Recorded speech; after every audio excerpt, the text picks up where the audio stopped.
broadcasting from the studios of AM 950 KTNF, the progressive voice of Minnesota. Welcome to the Gaily Show. I am your host, John Parker.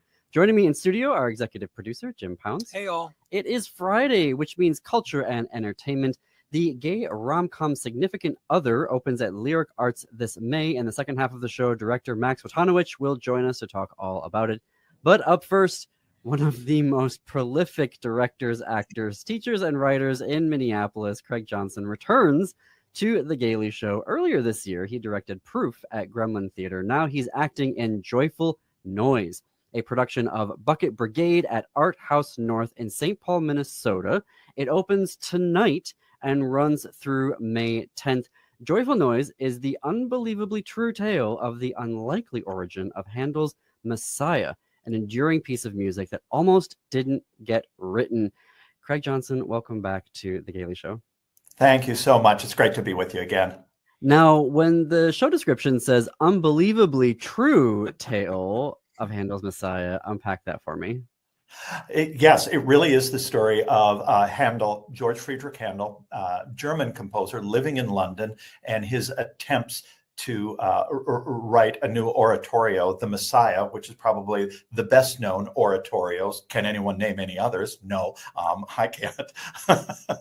But it's a perennial sort of Christmas favorite, usually, sometimes at Easter too, so it encompasses both of those Christian holidays. Anyway, so there he is in the mid-18th century and living in London and writing operas, which were just coming into their own as sort of like a theatrical sort of musical genre. And so he wrote a couple of those that were wildly successful and then had several flops in a row. And so was really on the out and outs. He tried writing an oratorio, which is, think of it a little more like we would say a classical music song cycle, sort of like a semi-staged kind of story that you would put with soloists and choral numbers and things like that might have a theme topic or story. So he had been working on some of those, but was just like striking out one time after another. But then he came up with this idea suggested by his librettist, who's a very odd character, of just like trying to analyze the mystery of godliness. Well, there's a topic. Sounds like a runaway hit, doesn't it? So it was an arrangement of biblical scripture about the Messiah, about Jesus. So there he goes trying to put it together, but he becomes enamored, at least artistically and possibly romantically a little bit, with a soprano who is now recently been disgraced because of her involvement in a lurid kind of tabloid sexual adventure that then got published, and there were just like etchings and engravings, illustrations that were put on that. So she was tossed out of society, and this is her attempt to kind of come back. Meanwhile, of course, on the other side, there's a group of churchmen led by a bishop who do not want this oratorio performed because it is a work of faith based on scripture. How can people pay money to buy tickets to see a theatrical endeavor about something like that? Just don't tell him about Godspell or Jesus Christ Superstar, I think. They should be in church giving money to the church, right? Not going to Right, yeah. So, yeah, this is the worst possible thing. So he's leaning on the king to intercede and close the theater. So will the theater be open? Will it be closed? Will this soprano be able to perform? Does she need to be replaced by another very assertive actress from the time period? It's just like the whole thing could just go down in flames or just not happen at all. So that's kind of the background of the story. Believe it or not, it's a comedy. Well, maybe you can believe it after a description of it, but it's the usual kind of like putting a new piece together, taking a risk artistically, and trying to get something, when no one's interested in your work anymore, and or they don't want to hear what you have to say. So it's that attempt by Handel to try to get this monumental beast of a piece back up on stage and be back in the good graces of the public, of the king, and others. Well, and I know you've got some questions, Jim, but real quick, it is all of that leading to one of the most iconic, I don't have a clip of it, but that Messiah, the Hallelujah chorus, rather, like everybody knows the Hallelujah chorus. Like they might not know who wrote it, but they know that chorus. And so to create that kind of iconic music out of that entire story is just wild. Right. And just like a piece of music that, that we can all identify hundreds of years later is really a phenomenal achievement. Right. It's astonishing to me. When you say that it was a comedy, the tip off to me was your Facebook photo with the powdered wig on. I thought, well, he doesn't look very serious about that. He looks. That's right. The word comedy was never mentioned, but it was implied. It certainly was. My wig certainly implies it. Yeah. So we're in the mid 18th century, so we all get to have like all the guys. Well, everybody does, but the guys, it's very distinctive with the white powdered wig, the long kind of just like spaniel style. There we are. I have to find out, whether. Tonight, since we're recording this on Wednesday, sorry for tipping that off, whether tonight at our final dress, we need to do some makeup and I need to powder my face, put some rouge on my cheeks, a little beauty mark or something like that too. Right. Unaccustomed as I am to such dress up antics. How you'll get your head around that period does feel like the height of queer fashion. Doesn't it? It absolutely does. Yeah. Everyone's in drag. Well, we all are at all times, of course, but but really highlighted there. I'm really lucky because I don't have to play Handel, so I don't have to do the heavy lifting in the show, which I'm glad of. It's the best but I thing. do. You've got the best thing in the world. You've got authority. Right. Not a lot of, I don't know, maybe you have not nearly as many lines as Handel does. No, you know how it is in these period pieces when they have the king, which I'm playing, George II. I just get to come in and people just beg me to do something or another too. And I try to avoid, it's always been my gambit to do as little as possible, which is, so I can relate to the king. Laughs at the same time. Yeah. I can lap that up. So yeah. Well, I watched you do that during Gross Indecency, where you had to do all the heavy lifting, and I got to sit there and just gaze up into your eyes. So you're right. The supporting role is the place to be. I have a question about Bucket Brigade because I've heard of it, but I've never been there. I don't know where it is. I don't know its history, and it's not your job to tell us that. But do you have anything like that you can share? I sure can. Yeah, it's Jeremiah and Vanessa Gamble, a married couple, started this theater company a number of years ago, at least 10 years ago, and probably it's like more like 15 or so. They started this small theater company, and they perform at Art House North, which is owned by, it's an old church that's converted into a multi-use kind of space. So a lot of groups can use it for a lot of different things. So it's their kind of home rental space that they go into to do shows. And one of the most popular shows that they've done in the last several years is called Till Death, a Marriage Musical.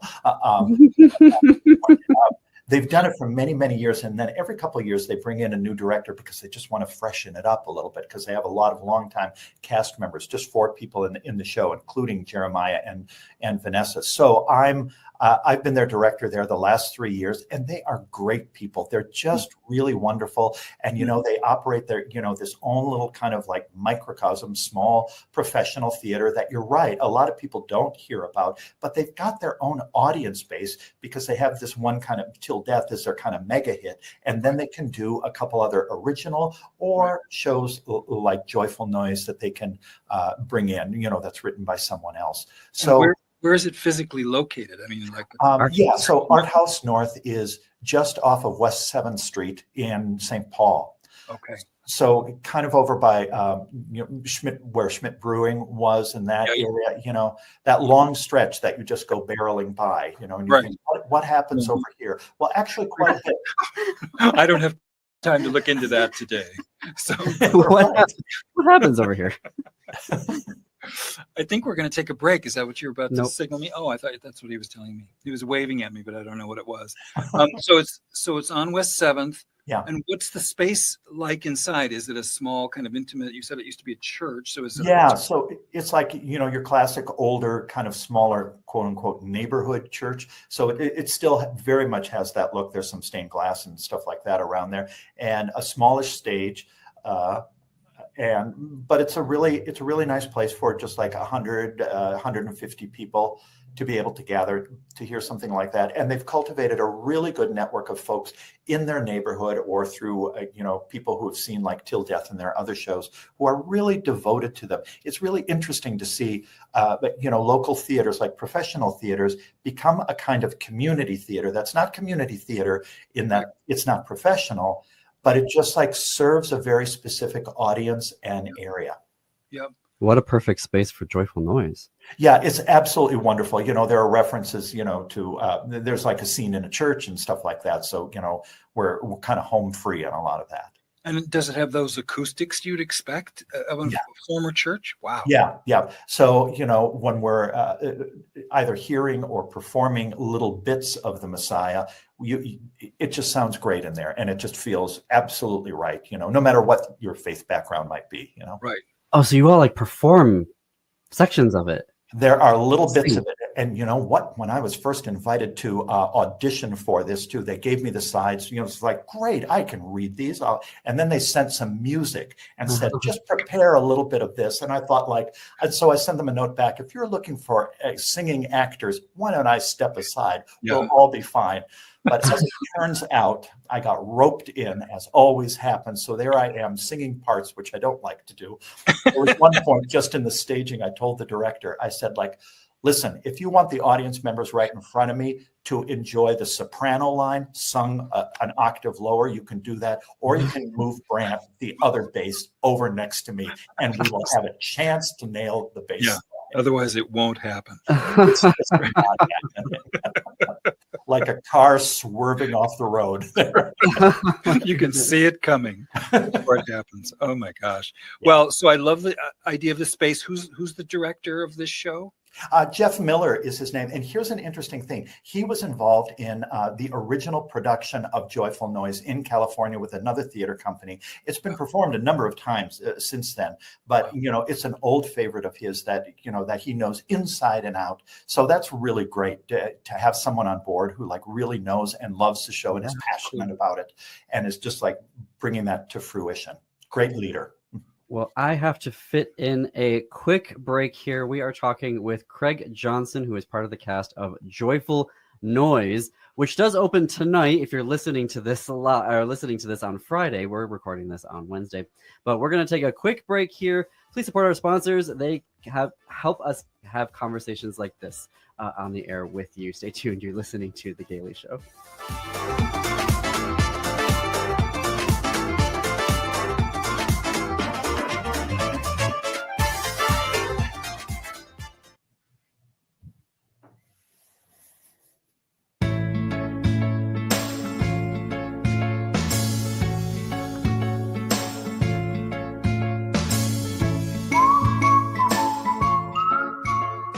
Welcome back to The Gaily Show. I'm your host, John Parker, in studio with executive producer Jim Pounds. We're here with director, writer, actor, and teacher Craig Johnson. Craig is acting in Bucket Brigade's production of Joyful Noise, which opens tonight and runs through May 10th. And I've got some more questions for Craig. Craig, I'm going to start calling you our Regis Philbin because you've been here 3 times as a director. And now you're here as an actor, and sometime we'll have you on as an author. But me, I'm always curious to know who's in a show. That often determines whether I go or not. If there's somebody in it that I know. So who else is in the cast of Joyful Noise? Well, Jim Ahrens is playing Handel. And if you know any descriptions or are familiar with any descriptions of George Friedrich Handel, a big bear of a guy, that suits Jim absolutely perfectly. The 2 leaders of Bucket Brigade, Jeremiah and Vanessa, are also in it. Brant Roberts is in it. Also Christine Wade, and she's the artistic director of Theater Elysian out in Robbinsdale, I think it is. And they do really, really interesting musical theater work out there. So it's great to connect with her, and Jim, the funny thing about doing theater here in the Twin Cities or elsewhere is just people get together, it's just like this ecosystem that comes together for a certain project, from design team stuff to directors to the cast. And then, we do that show and we're all on board with it, and then we all go off to something else afterwards, Right. It is very transitory, but Mhm. people stay here. I always thought I was going to become a professional actor because people were going to move on, and they don't move on. And No, it's very hard to, move up. Yeah. There's no attrition. Well, because this is such a great theater market. It is. Yeah. Mhm. Yeah.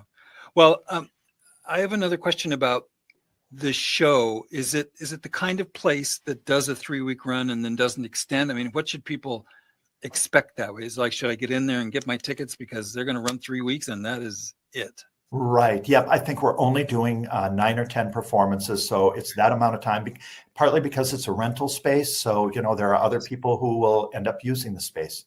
Right. Well, yes, we want people to get their tickets now. Yeah. Well, yeah. I mean, I assumed that, but that feels like it's happening more often where people do something and then they add another week. That seems to be more common than it used to be. And which is great. That means tickets are selling out, but I also wonder sometimes how much priority I should put on closing dates. Do you know what I'm saying? As a theater goer, I'm talking. Right. You're absolutely right. And I have 2 shows coming up that both have asked performers and stage management to just like, we may extend by a week if we're selling well. So it's a way of kind of controlling the cost or maximizing the profits, if you will. Right. Exactly. Well, given everything that happened with COVID, I just think it's great that folks are thinking in that regard of, when something sells well, just hold the dates. We may extend. Like to me, that says that the theater culture, theater going is coming back and getting back to hopefully where it was prior to COVID. Yeah, I think you're absolutely right. And Jim, that might answer your question. That's why maybe more theaters are doing it. It could be a response to COVID to just try something. And if it's working, to keep going. But if it's not, you haven't overcommitted. Right. Yeah. Yeah. I feel like audiences are up, but I don't have any way to measure that. And I don't think anybody else does either. It's just a secondary feeling about it. But I'm glad to hear. Now, I'm going to ask this question as a gay theater goer. So I'm watching Craig Johnson play the King. Is there something for me as a gay theater goer that we should be paying attention to about your performance that makes it special for us? Or is it just for everybody? Do you know what I mean? Yeah. Well, I will say that the soles of my shoes are red. And they're pretty fabulous. Gayest fashion in history. That's right. Most people could not have an answer to that question, but Craig Johnson does. So I actually was on stage in dress rehearsal last night thinking like, how can I showcase the bottom of my feet? And I found a way. So it will be seen. So people will see it, and hopefully there'll be an appreciative buzz through the audience. Business. Yeah. Was that the time period where the guys would like hold their feet out to the side to show off their calves? Yeah, Yeah. So you would have knee breeches, and then tights, or some kind of stocking there, very tight stocking, and you would just sort of stand in that position and just a little flex or something like that. And of course, for the ladies, you would have the really low cut, so it was all about the bosoms and heaving breasts, almost popping out from above their corsets, So so the Marge Simpson hair that just right.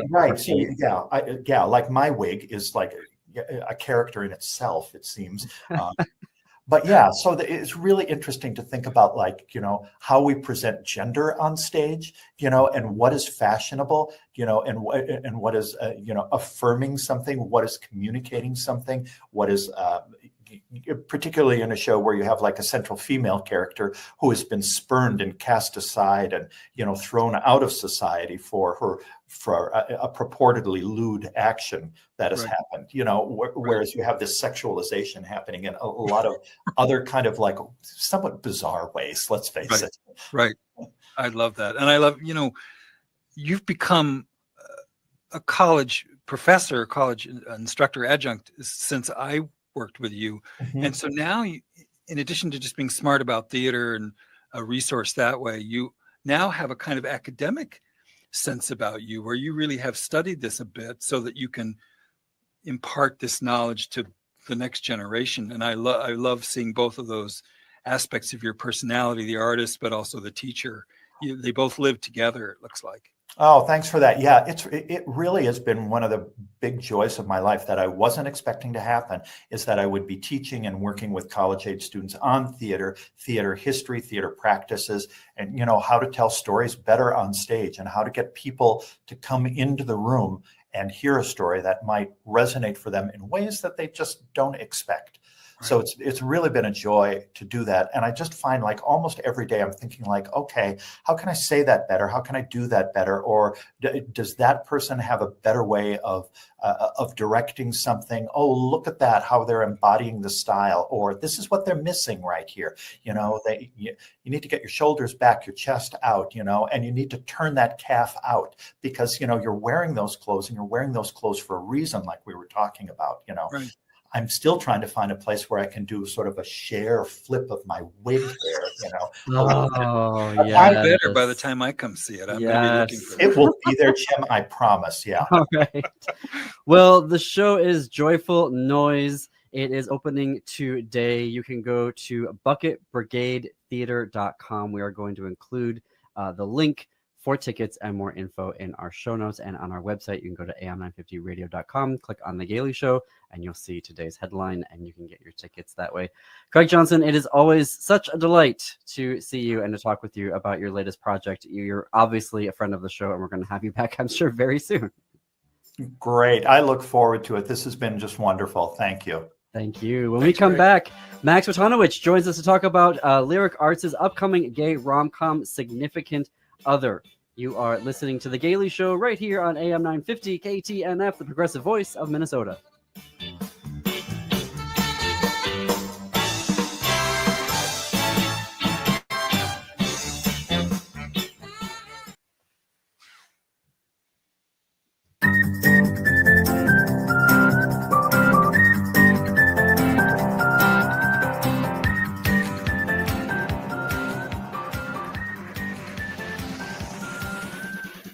Broadcasting from the studios of AM 950 KTNF, the progressive voice of Minnesota. This is The Gaily Show. I am your host, John Parker. Executive producer Jim Pounds joining me in studio. Hey, all. The gay rom-com Significant Other opens at Lyric Arts this May. Director Max Wojtanowicz joins us. Max, welcome back to The Gaily Show. Thanks for having me. So two of my favorite words, or is it three? Gay rom-com. So happy to see one coming live to the stage here in the Twin Cities. So please tell me all about it. Yeah, it's a beautiful play. It's very funny. It's got a little heart. It's got a little humor. It's heartbreaking, hilarious, all the good things, and very gay. Just in time for Pride in Anoka. We love it. Yeah, it's a play that is about a young man in his late 20s named Jordan, who finds himself at the start of the play at his friend's bachelorette party as she anticipates getting married.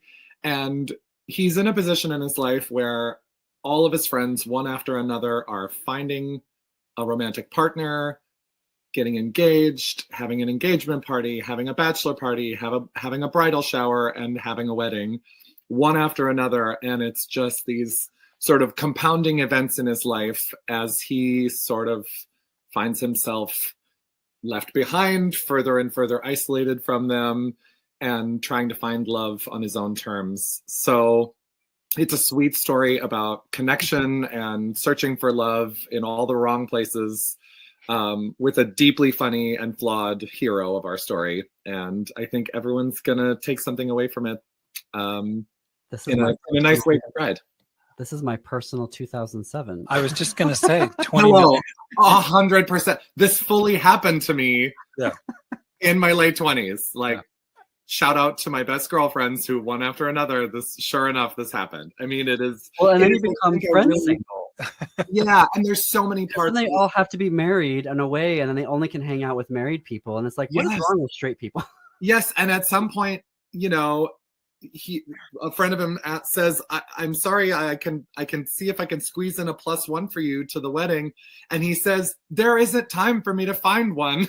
even if I wanted to, because I'm always at bachelorette parties and bridal showers and engagement parties. So you know, he's stuck in a funny place of trying to figure out how to be happy for his friends and also get the thing he desperately needs and wants too, as they find romantic partners who start filling the void that he once sort of.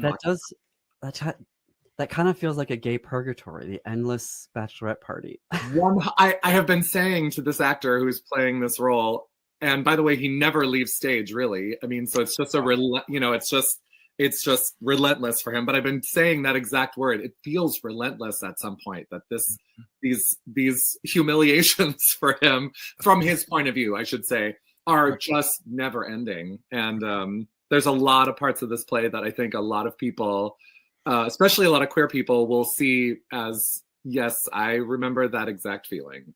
29 is a very vulnerable age. 100%. Yeah. And I think he begins the play at 27 and maybe ends it. He's nearly 30. And so he's also just in a very transitional time in his life when, you know, you're not a kid anymore, kiddo. That's right. Lots of throwbacks to Company in this play, I think. I think anyone familiar with the musical Company would also see it in this. Yeah. There is something, though, and I always appreciated this idea that, you know, because of what we have to go through as queer kids, that our teenage years are sort of our 20s, right? The stuff that like quote unquote straight people go through in their teens, we end up going through in our, so like, yes, our brains are fully formed and it's all functioning, you know, by 25, but at the same time, we're in this weird period of like, you know, still dealing with high school emotions. Absolutely. 100%. I didn't come out till 22. So that's like, then you're in the like weird sort of puberty parallel stage, right? And so, right, and then it was a full 5, 6, 7 years until I figured out what to do with my hair, and I'm still working that off, you know. My God. Just, this never ends. the perpetual angst of the hair. So tell us a little bit more. I was trying to think of the last time I saw a rom-com on stage, and it's been a while. So what is the meet cute in Significant Other? Yeah, I mean, so the meet cute, well, I don't want to give too much of it away. Jordan is someone who is deeply invested in finding love, and kind of we find looks in all the wrong places. I think the story is less about, actually, for me, the story is less about him and the romantic, the people he pursues romantically, and more about his relationships with the people who already exist, who already love him, right? Mm-hmm. That's not to say he doesn't get in some romantic entanglements through the show.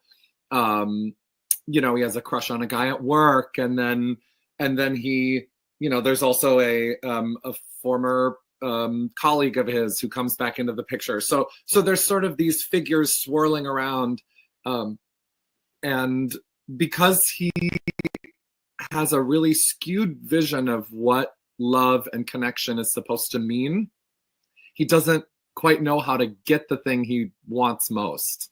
And yet we root for him, you know. I'm going to ask you a question if we have time about the theater. I'm going to say that a lot of us queer folks have not gotten ourselves up to Anoka. I've been up there 3 times, but I feel like in people's minds that's a long way away, which it's not. But can you tell us a little bit about? We just saw Kinky Boots there, didn't we? I know. It was last year? Yeah, last year. Yeah. I for a lot of theater people, they need to hear more about the space and all that. Do you mind doing that? Of course. So Lyric Arts is a theater that's going to celebrate its 30th season this coming season. So they've been around for a good long time, and they are doing some incredible work. And anyone in the Twin Cities who is not making their way out there is missing out on a lot of good. And of course, I'm saying that because I want everyone to come see the play we're working on. And, you know, it's one thing to go and see the Guthrie and support the Children's Theater or support Chanhassen Dinner Theaters or the Ordway or whatever. And Lyric Arts has really become sort of this incubator for such incredible talent. And it's in large part because of the leadership there. Laura Taja Johnson is the artistic director there. The choices they make in their programming are, you're going to get a Music Man, you're going to get a Mamma Mia. Next season, they're doing an Agatha Christie murder mystery because that's all the rage right now, and that gets butts and seats. Right. And they're going to do a cool little gay play like Significant Other. And they're going to do the regional premiere of Kinky Boots. And they're going to do, a weird musical about kids dying on a roller coaster called Ride the Cyclone next season, right? They're doing the prom in the summer of 2026, which is a story we need all too well, right? So right. They really find a way to, for lack of a better way of saying it, bring these big gay stories to Tom Emmer's district. Yep. To the people who need it most. It's one thing to do it in sort of our liberal, blue, right, left-wing core of Minneapolis to an audience that's ready to hear it. Yep. It's another thing to bring it to this sort of more conservative area of the Twin Cities, and audiences are just banging down the doors, ready to vibe on that. So I love that theater and I love that area, and now it's also very close to Anoka's new walking district. I don't remember exactly what it's called, but the social district where you can walk between bars and have an open drink, and right. I'm absolutely going to give that a shot. Well, hopefully the weather will be appropriate by the time. You never know in this state. You can go from a snowstorm to a drought to an earthquake, to fall leaves in the span of 24 hours. We might have a snowstorm on opening night, May 30th. You just never know. There will be no snowstorm. But you were mentioning Agatha Christie, and that reminded me. Yes, it's the rage, but only if you do it well. And I saw, which was the one that we saw? It was so great. We saw that in Agatha Christie. Was it Mousetrap? The Mousetrap. Speaking of snowstorm, what's the one that's in a snowstorm? That's the Mousetrap. That's the Mousetrap. We just saw that a couple years ago at there, and I was on the edge of my seat with because David I hadn't seen it before. So okay, bad on me. So I was literally on the edge of my seat trying to figure it out. And I think I leaned over to Jim at one point, and I'm like, I think I know who it is. I just took my husband to see the Guthrie production, and he didn't know either, and he did not guess correctly at intermission. So well, I did. So good for you. I was very happy. Tell us a little bit about the history of Significant Other. So, like, where does the show come from? Like, how did it get to here? Yeah, it's a great play. It premiered probably about 10, 15 years ago now, and it made it to Broadway actually for a brief run in, I want to say 2015, with Gideon Glick in the lead, and now Tony winner Lindsay Mendez playing a great part in it, but with some excellent actors in this beautiful play. And it's sort of been making the rounds regionally, I would say. I saw a production of it. I read the script when it came to Broadway. I got the script and just loved it. I just understood it entirely as a queer person, felt very deeply connected to it. And then the regional premiere that I saw was at 6 Points Theater, formerly Minnesota Jewish Theater Company, right before the pandemic. So it was like February of 2020. Oh, wow. Really smart production, really sweet, really funny. And just hoped one day I would get to be part of it somehow. But by that point, I was already in my mid-30s. So I'm like, I'm a little long in the tooth for this role, but I love the play.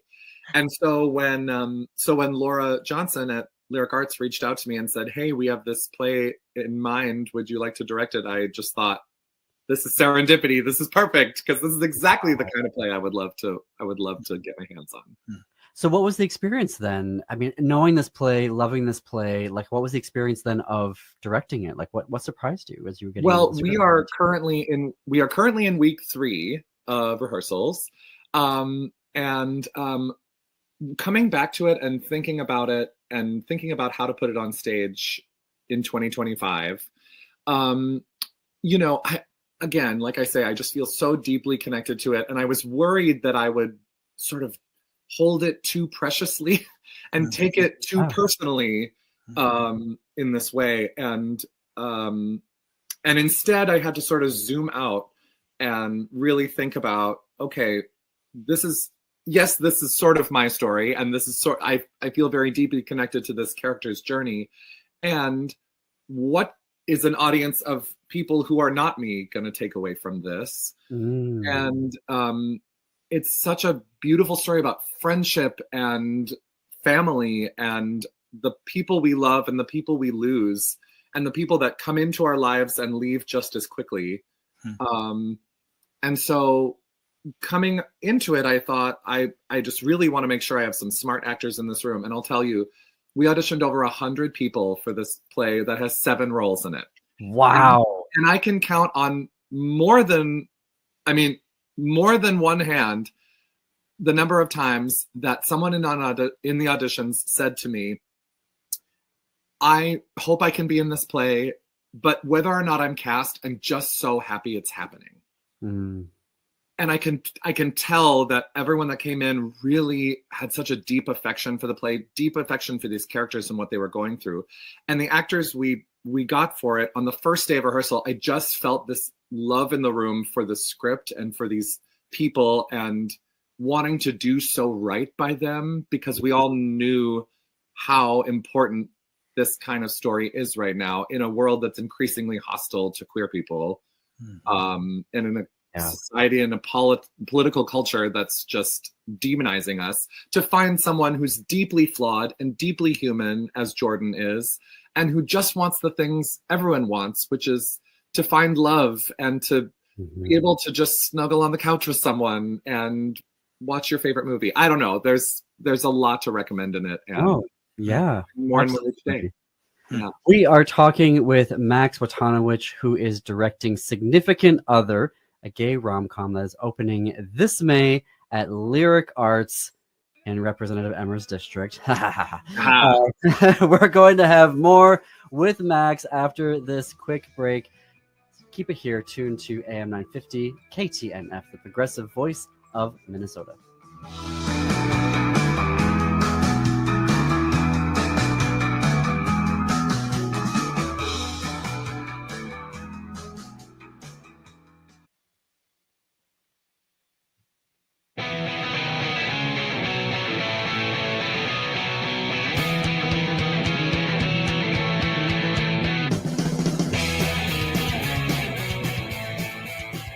Welcome back to the Gaily Show. I am your host, John Parker. It is 9 minutes before the top of the hour. We are talking with Max Wojtanowicz, who is directing Significant Other at Lyric Arts this May.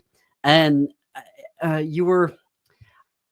know we were talking earlier about how there's this universal experience for, queer people where all of your straight friends suddenly get married. But there is a universal experience for the straight people who are watching all their friends get married at the same time. So as you were talking about, like, what are you hoping that non-queer folks are taking away, Ananoka, from this show? There is something that is very universal about just watching all your friends tie the knot and go through this. And I imagine there's some stress. I mean, different type of stress than queer people are going through. But there is, that your friends are kind of walking away from you. Yeah. It's funny. The play really asks these questions in a number of ways. It sort of sets Jordan up with these 3 friends of his with whom he has very distinct relationships with the 3 of them. And so to watch them each find someone, and to watch him respond to their husbands and watch him respond to who they become when they get married, is very specific. But there's also, very movingly, these scenes with the character of Jordan's grandmother. He visits her. She's in her 80s. He, takes her down the street to the pharmacy to get her medication, and she asks how his social life is going, and it's going increasingly worse and worse. So, but she's someone who is, she's an enigma in the play in some ways, because she's also sort of isolated. Her husband has passed on, and she's reaching sort of the final part of her life. And Jordan, I think, and she have a lot in common that they come to understand through the course of the play. And I think he learns a really valuable lesson from her take on life and love and loss and connection that really speaks to what the play wants the audience to take away. And isn't that the glorious Miriam Monash? I mean, It is the glorious, the beautiful Miriam Monash, who you saw, John, in that production of The Mousetrap. Yep.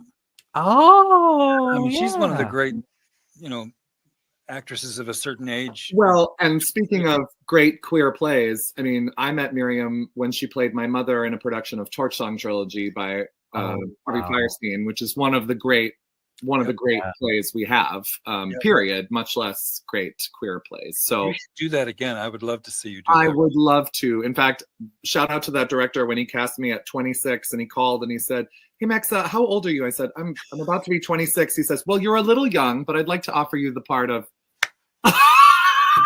So now I'm maybe a little more, a little closer to the part. You'd be great. Thank you. We had done a personal. After the election, I was hearing Angels in America in my head, and I needed to. So I watched the miniseries 3 times, and then Jim was like, "I have copies of the play," so I read it, and then I was like, "We should do a play reading." So we just did one internally, right, for ourselves. Great. But there were some of us that were not age, like, quote unquote, appropriate for the roles. But as I was watching it, I was like, there's so much that you're able to see and understand differently. You know what I mean? Like, that gets opened up because the ages are different. And that just got me thinking, like, what other plays could be done where people aren't, quote unquote, the right age for it, but there could still be something that's brought in, that sort of intergenerational communication that could be brought in by having that. And so basically what I'm saying is that you need to do the role again. Okay. So that sounds great. You actually just described the mission statement for Theater 55, which is the theater in town that does all the productions of great musicals with a cast of people 55 and older. Yep. I think they were in the New York Times for their production of Hair. I mean, they're really remarkable. They do some incredible work. I can't remember what they're doing now. Well, they did now I know Cabaret where you last go. year, didn't they? They just did, Cabaret last year, and I think they have something on the docket for this summer, and I can't think of what. I'll have to look it up. I would be remiss not to ask about Musical Mondays. Aha. What about it? What's Tell it us. What's it to you? What's it No, doing? I still get a kick that the very, very first one I went to, I won something, and I was like, You "Ooh." did. That's right. Yeah. This is my monthly Show Tunes Cabaret series. That's the first Monday of the month at Lush Lounge and Theater in Northeast Minneapolis, celebrating the best of the Twin Cities theater community. We just celebrated 100 shows in the fall. Oh, wow. And so we are going strong at 105 or 6 now. Been going strong since, give or take a pandemic, since 2012. Wow. Well, I mean, speaking of being able to do things that you wouldn't necessarily get to do in a play, when we were there, we got to watch. I'm sorry, I'm gonna blank on names. But it was a performer, and she was saying, "I picked this song specifically because there are no songs for women who love women." And so she was able to, she's like, "So that's what I want you to envision right now as I'm doing it." And I was like tearing up, and I was like, "Oh my God." But also I was like, I'm understanding new things about that particular role and that show, watching this be done that way. So I love the inventiveness and the creativity that you all are taking with Musical Mondays and allowing for that exploration, queer exploration, that might not necessarily happen, even though it's not like a queer specific show, but there are performers in there who are able to bring that sort of queer aesthetic and interpretation to roles, which is just absolutely delightful. Well, we really ask people, thank you. We really ask people to bring something they love to sing, something that they want to choose for a reason. And oftentimes people interpret that to be, I want to sing this song because there's no songs like this, or because I care deeply, and asking people to bring their full selves to a space like that is very in keeping, of course, with a gay bar's mission, right? But also in keeping with just authenticity. And I'm finding that on Significant Other as well. I got smart actors in the room, and I did all my prep work ahead of time thinking, this is exactly what I need to do with this play. But then every single day of rehearsal, these actors come in and just confound me with their intellect and their wit and the things that they bring to these roles. I was moved to tears yesterday by one scene, and I won't spoil it, but it's gonna move me to tears, I think, every time I watch it. Wow. Well, folks, we are including links in our show notes and on our website for you to get your tickets to Significant Other at Lyric Arts opening this May. Max Wojtanowicz, director, thank you so much for joining us here on The Gaily Show. Thanks. I'll be back anytime you want. Absolutely. Yes, you're a friend of the show. Good. Thanks, everyone, for listening today. The Matt McNeil Show is up next. Stay tuned for Native Roots Radio. Have a great weekend. See you on Monday.